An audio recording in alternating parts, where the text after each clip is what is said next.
बिस्मिल्लाहिर्रहमानिर्रहीम। अस्सलाम वालेकुम। कैसी है मेरी यूट्यूब फैमिली।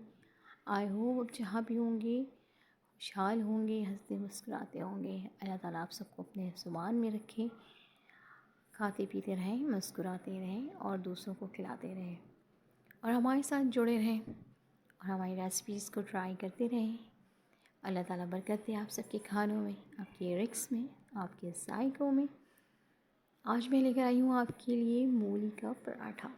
बहुत ही ज़बरदस्त बनता है ये पराठा, बहुत ही मज़ेदार, बहुत ही यूनिक सी रेसिपी है, बहुत झटपट तैयार हो जाती है और कोई ज़्यादा इंग्रेडिएंट्स यूज़ नहीं होता इसमें।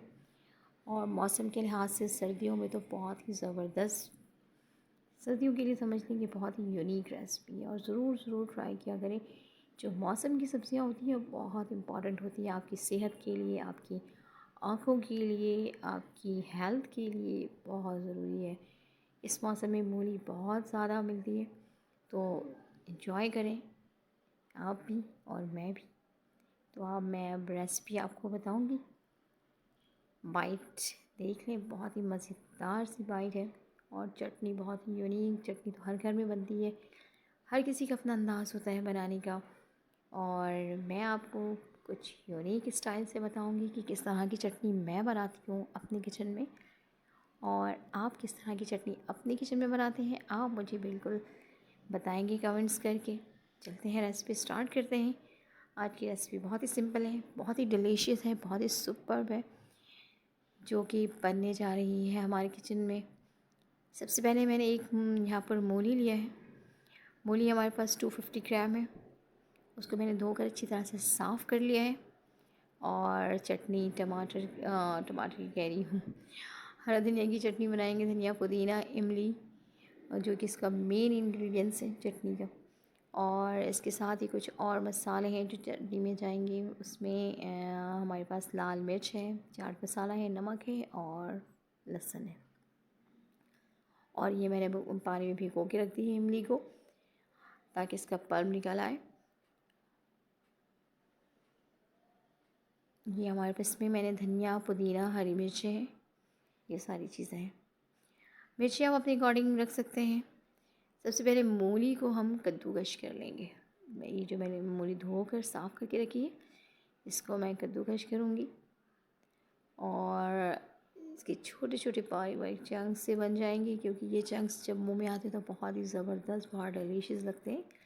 इस तरह से सारी जितनी हमारे पास मूली है मैं इसको इस तरह से कद्दूकश कर लूँगी। आप भी बिल्कुल इसी तरह से कद्दूकश कर सकते हैं।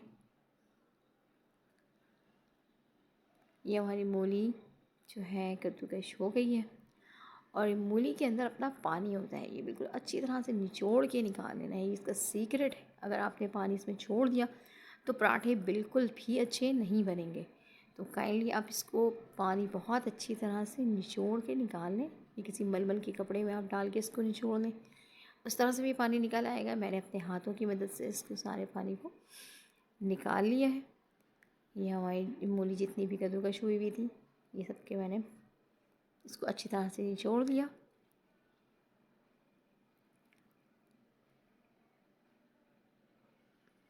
बिल्कुल सही तरह से कोई भी मूली की पीसेस ज़ाया ना होने पाए। मैंने बाउल को साफ़ कर लिया है और इसमें दोबारा जो मूली जो मैंने यहाँ पर निचोड़ के रखी थी खुश्क लीमू मूली, वो मैंने रखी इसमें। और ये 1 टीस्पून मैंने यूज़ किया लाल मिर्चें, फिर हरी मिर्चें। मिर्चें आप अगर तेज़ खाते हैं तो और मज़ीद रख सकते हैं। और हरा धनिया है और नमक। बस ये बहुत कम से इंग्रेडिएंट्स हैं जो इसको बहुत ही डिलीशियस बनाते हैं, बहुत ही सुपर बनाते हैं। और इसमें मैंने एक मुट्ठी भर के हरा धनिया की डाली है। मैंने इन तमाम चीज़ों को अच्छी तरह से मिक्सअप कर देंगे। मैंने यहाँ पर पेड़े बना लिए हैं आटे के और ये हम इसकी छोटी छोटी सी रोटियाँ बेल लेंगे।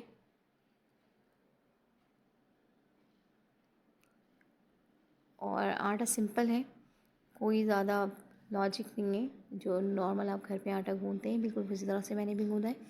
अब इसमें जो बैटर बना के रखा है मैंने, ये सारा बैटर इसमें ऐड कर देंगे, जितनी इसकी कैपेसिटी है, जितनी इसकी गुंजाइश है उतनी। और ये ऊपर से दूसरी लेयर लगा दी मैंने। अब इसके बाद मैं इसको फोल्डिंग कर रही हूँ। ये इसका फोल्डिंग प्रोसेस है। कि मूली के पराठे की जो चंक्स हैं वो बाहर ना आए।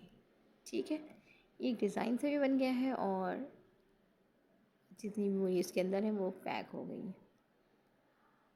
बहुत हाई फ्लेम पे इसको फ्राई नहीं करना है, मैंने मीडियम फ्लेम रखा हुआ है। आप भी इसी तरह से रखिएगा ताकि पराठा आपका जलने ना पाए। ये देख लें, इसको मैं हल्के हल्के फ्राई कर रही हूँ। ये काफ़ी अच्छा सा टेक्सचर इसका नज़र आ रहा है। माशाल्लाह पराठा बिल्कुल डन होने वाला है हमारा।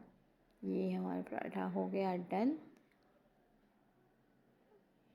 मैं इसको डिश आउट कर दिया है और अब ये दूसरा पराठा मैंने इसमें डाला है।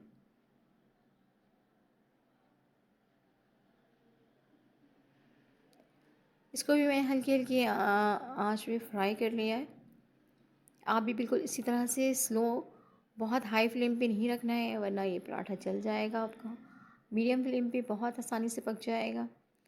आप भी ट्राई कीजिए अपने घर में अपने प्यारों के साथ। और जब तक पराठा बन रहा है आप चाहें चैनल को लाइक करें, सब्सक्राइब करें और शेयर करें, क्योंकि ये लाइक करना आपका प्यार होता है। आप सब्सक्राइब करें, ये आपकी तरफ से आपकी मोहब्बत है। तो चैनल को ज़रूर ज़रूर लाइक किया करें। ये हमारी ज़बरदस्त सी पराठे तैयार हो गए हैं। अब मैं चटनी बनाऊंगी और बहुत झटपट चटनी रेडी हो जाएगी क्योंकि सारी चीज़ें हमारे पास ऑलरेडी प्रीपेयर्ड हैं। बस सिर्फ इस चटनी को पीसना है। सारी चीज़ें मैं यहाँ इस पर डाल दूँगी इमाम दस्ते में।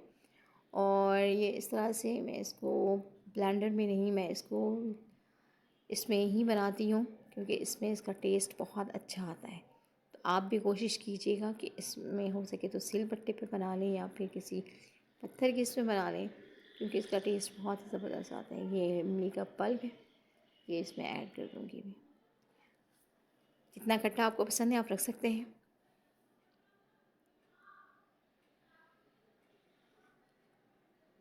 ये हमारे पराठे रेडी है सर्विंग के लिए और चटनी भी रेडी है। चटनी तो बहुत ही यूनिक है, आप अपने घर में ट्राई कीजिएगा फिर मुझे बताइएगा कि कैसी बनी है आपकी।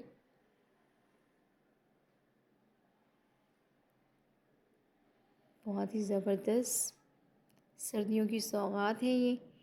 सीज़न का फ़ायदा उठाएं, सीज़न वेजिटेबल्स ज़रूर यूज़ किया करें और अपने खानों को मज़ीद लजीज बनाएं और उसके जायक़ों को मज़ीद इन्हेंस करें। ट्राई करती रहा करें अच्छी अच्छी रेसिपी। मुझे दीजिए इजाज़त। अल्लाह हाफ़िज़।